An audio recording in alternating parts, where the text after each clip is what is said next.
Silence. That's all the small rat could hear. Her tan pelt laid flat against her body, small pink ears pushed forward, tiny black eyes staring into the dark shadows around her. Silence can be your friend or your enemy. From the corner of her eyes, she saw something move. She looked over, small claws digging into the metal under her paws. Silence can give birth to anxiety, and with it, paranoia. Her tannish fur stood up, taking a small step away. Her eyes never left the shadows in front of her. Quietly, a growl was heard, footsteps following hers, circling around the small rodent. And paranoia gives way to instincts and the will to survive. From the shadows behind her, the rat was pounced on by a blur of yellow with a small roar. The rat let out a shriek, being sent rolling with her attacker. The light pressing of pointed teeth on her shoulder and short, blunt claws on her side made the rat squeak loudly with a bout of laughter. "Uncle! Uncle!"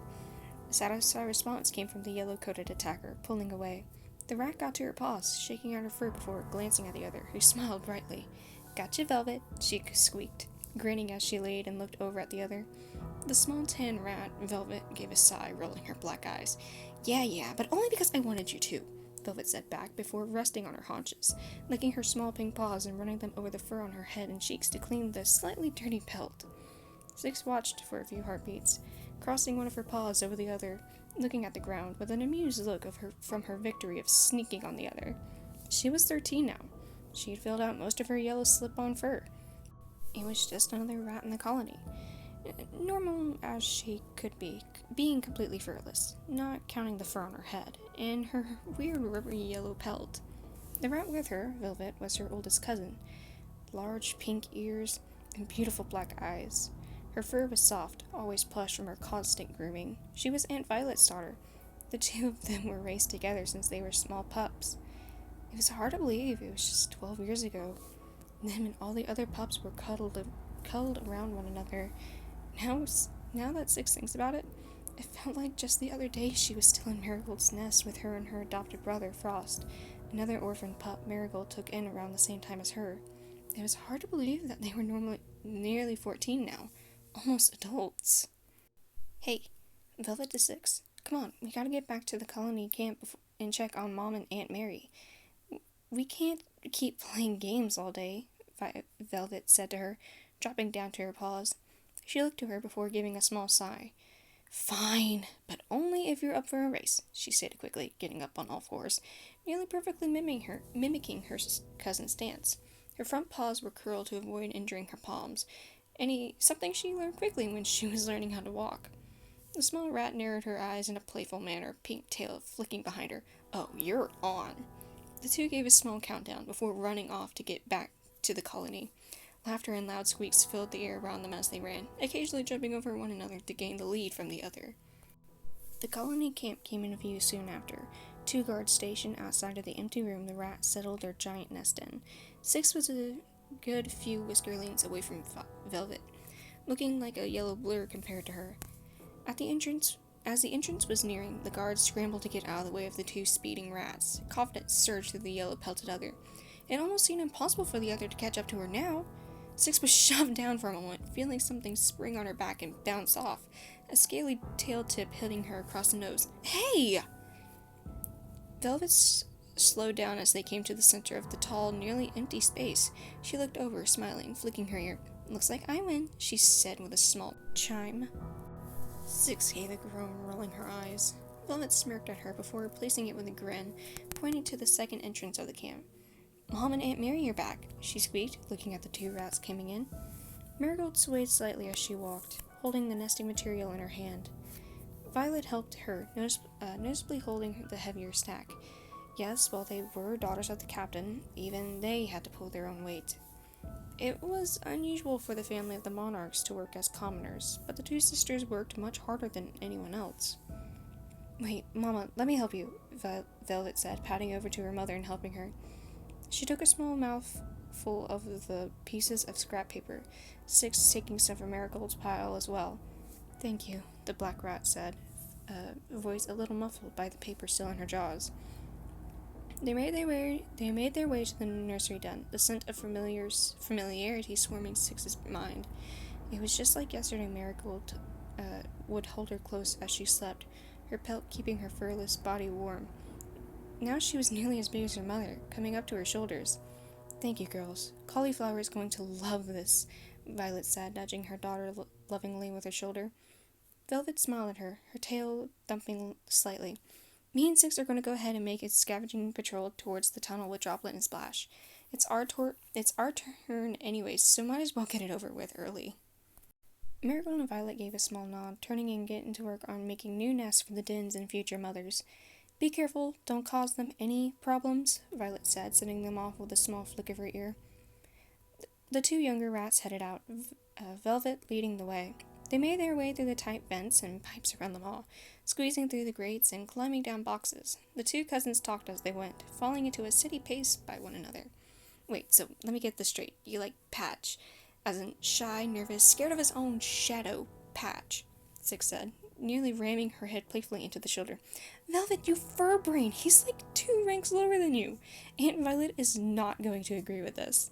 She's controlled me my whole life, though. I want to have some independence, Velvet said, looking away. Yeah, she is a bit controlling, I'll agree with that. Why do you let her? Six said, jumping and grabbing onto a crate and hauling herself up. Velvet hopped up with ease, her tail waving behind her like a banner. It's not really by choice, Six. I can't help it, I'm the only daughter in my litter. But anyways, back on the subject, what about Wilt? Blech, too droopy-eared. Splash or Droplet? Both are too big of troublemakers for me. Why are we even talking about this? I thought we agreed I'm not interested in mates and all that jazz. Just isn't interesting to me. Besides, who'd like me? Six, Velvet said, suddenly whined, looking over to her cousin with a small hurt look. You're really pretty. Your fur is fluffy and you're super soft too. Perfect snuggle buddy. Any rat would be happy to have you. Velvet nudged her shoulder against the others, nearly knocking Six off a crate they were on. The strange rat let out a small squeak of surprise before sighing soon as she regained her balance. Yeah, well, I don't want anyone. Hey, don't get all snappy with me. Come on, we're almost there. Maybe when we get back, you can help me with my pelt and making it look good before I ask Patch. Wow, gutsy much? The two squeezed into a small metal vent, padding through it quickly as they could. They dropped down into a large room, chains nearly twice their size hanging from the ceilings. Wooden crates were to the side of the wall, a pipe leading down to the right of them. A light fog covered the ground, dampening their fur. A steel catwalk above them hid a bit of the light from an overhanging spotlight that brightened the path before them. 2 rats could be seen in the thin fog, squeaking to one another in a quick and playful manner. The two turned when they came in, ears perked up. They looked like twins, both a dark gray, while the one on the left had a single black line down his back. Hey, if it isn't Princess and Sixie, the first said, a solid gray rat with a tinge of blue in his fur. The brothers smiled, letting out a small squeak as a greeting. Hey, girls. Hey, Splash. Hey, Drop, the two greeted, coming over to them. The rat with the black stripe, Droplet, looked to his brother, Splash. Looks like we're ready to head out then. Any ideas on where to go? Droplet asked. Velvet gave a nod. The tunnels, she answered, making her way to the rat hole on the opposite side of the room. The group followed, getting ready to start different series of small talk when they stopped. A white cloth suddenly fell from the barred window above, making Velvet let out a squeak of fear. The small group ran away from the wall, squeezing themselves between the grates. Droplet and Splash were pressed against the wall. Velvet pressed against the crates with Six. The rat in yellow poked her head out to watch what was happening. She barely saw it, an outline of another creature in the fog. They came down a cloth rope, climbing it with ease before dropping down when they got to the end. They ran to the crates, Six tucking her head back to not be seen. As the footsteps neared, Six growled. She could feel her cousin's fur prickling next to her. All of a sudden, the creature stopped running. Six carefully and slowly peeked her head out, thankful for her short muzzle. Her eyes stared for a second. Before widening in shock, her breath hitched.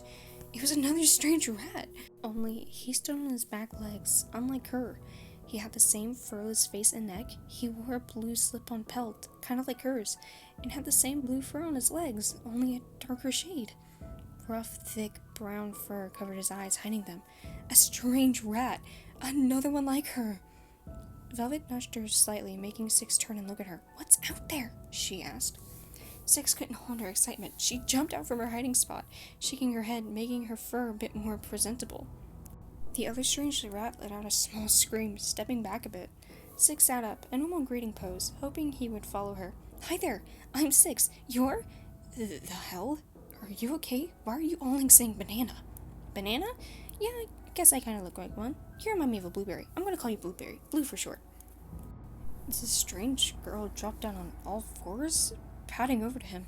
He seemed scared by her, backing up as she got closer to him. She jumped, pushing him down onto the floor, smiling brightly.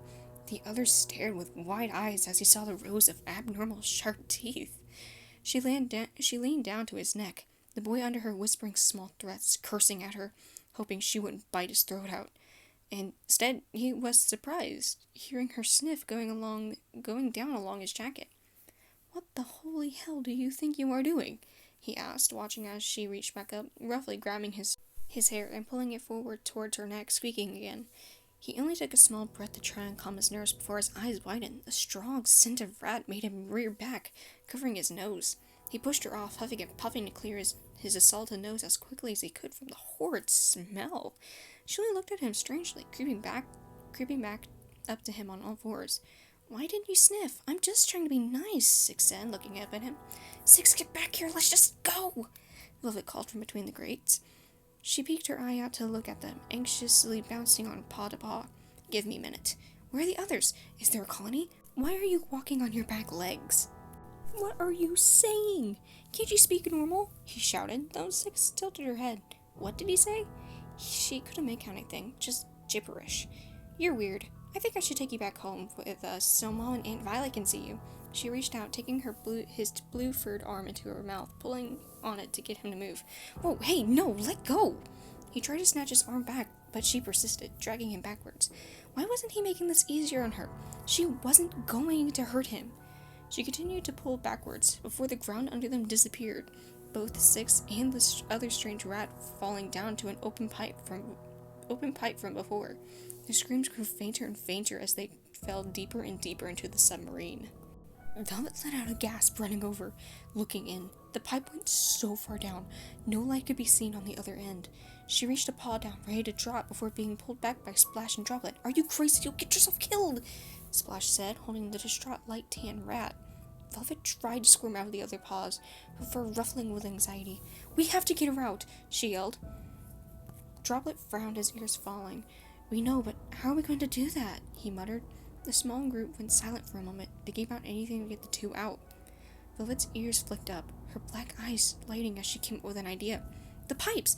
Patch said that all the pipes are connected somewhere in the upper levels. If we get there, we can find them," she said, earning a skeptical look from the twins. "The upper level? Princess, you've got your head in the smog. How are we going to get up there anyways?" Splash challenged, his voice scrunching in disapproval at his friend's words. "If we leave now, maybe we can catch her. We'll fit into every pipe and vent if we have to," Velvet said, beginning to pad up to the cloth rope. "You're joking," muttered the solid gray rat, following her. "Nope. Now, come on, let's go," the small rat cheered, grabbing onto the cloth rope, beginning to climb it. Droplet followed her, his brother reluctantly close behind. From the shadows, a pair of red eyes watched with interest. Turns out they wouldn't have to get their paws dirty after all. Now just to keep it that way. Oh boy, that's done. Yay! Okay, so I hope you all enjoyed. I'm really proud of how that one came out, but I will say I need to get better at my reading out loud skills. That my voice is very, very weak. I've used it a lot today, so the fact that I'm still speaking amazes me. But yeah, I hope you all enjoyed. I hope you all have a great day / night. It's very late where I am right now. And let's try that again. And yeah, so if you did, let me know. I'm going to hopefully get chapter 3 up. No, not chapter 3. Chapter 2. Wow, I'm already skipping things. Chapter 2 up soon, maybe? Question mark. And yeah, take care.